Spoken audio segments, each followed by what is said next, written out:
ಓಟಪ್ಪ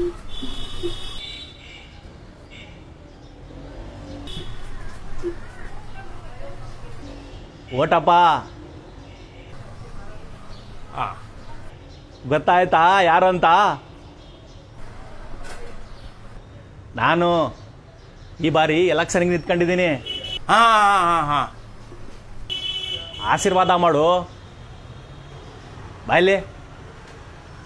ಆ ವಿರೋಧ ಪಕ್ಷದವ ಆ ಕೆಲಸ ಮಾಡಿದ್ದೀನಿ, ಈ ಕೆಲಸ ಮಾಡಿದ್ದೀನಿ, ಆ ಅಭಿವೃದ್ಧಿ ಮಾಡಿದ್ದೀನಿ, ಈ ಅಭಿವೃದ್ಧಿ ಮಾಡಿದ್ದೀನಿ, ರಸ್ತೆ ಸರಿ ಮಾಡಿಸಿದ್ದೀನಿ, ನೀರು ಕಟ್ಸಿದ್ದೀನಿ ಅಂತವೆಲ್ಲ ಬುರುಡೆ ಬಿಡ್ತಾನೆ. ಅವನೆಲ್ಲ ಮಾತು ಕೇಳಬೇಡ. ನೀನು ನಮ್ಮ ಜಾತಿ ಅವ, ನಿನ್ನ ಓಟ್ ನನಗೇ ಬೇಕು. ಏನಂತೀಯ? ಇಲ್ಲ ಸ್ವಾಮಿ, ನಮಗೆ ಅಭಿವೃದ್ಧಿ ಏನೋ ಗೊತ್ತಿಲ್ಲ. ನೀವು ನಮ್ಮ ಜಾತಿರಲ್ಲ ಸ್ವಾಮಿ, ನಮ್ಮ ಓಟ್ ನಿಮಗೆಯ. ಮಾಡ್ತೀಯಾ ತಾನೇ? ಈ ಸರಿ ಆಶೀರ್ವಾದ ಮಾಡ್ತೀಯಾ ತಾನೇ? ಸ್ವಾಮಿ. ಬರ್ತೀನಿ. ಆಯ್ತು ಸ್ವಾಮಿ.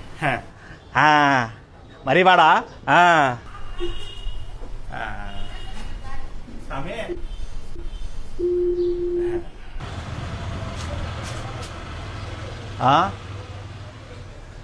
ಅರ್ಥ ಆಯ್ತು ಬಿಡು.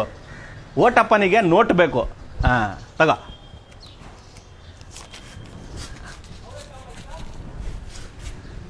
ಮರಿಬೇಡ.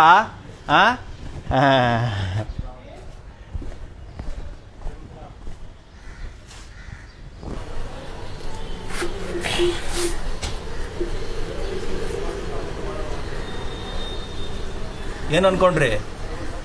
ಈ ನೋಟಿಗೆ ಈ ಓಟಪ್ಪ ಮಾರೋದ್ನಂತನ? ಖಂಡಿತ ಇಲ್ಲ. ನಾವು ಯಾವತ್ತೂ ಅಭಿವೃದ್ಧಿಗೆ ಓಟ್ ಹಾಕೋರು. ಜಾತಿ ಹೆಸರಲ್ಲಿ ಓಟ್ ಕೇಳೋರಿಗೆ ಅಂತ ಉಗಿತೀವಿ. ನೀವು ಅಷ್ಟೇ.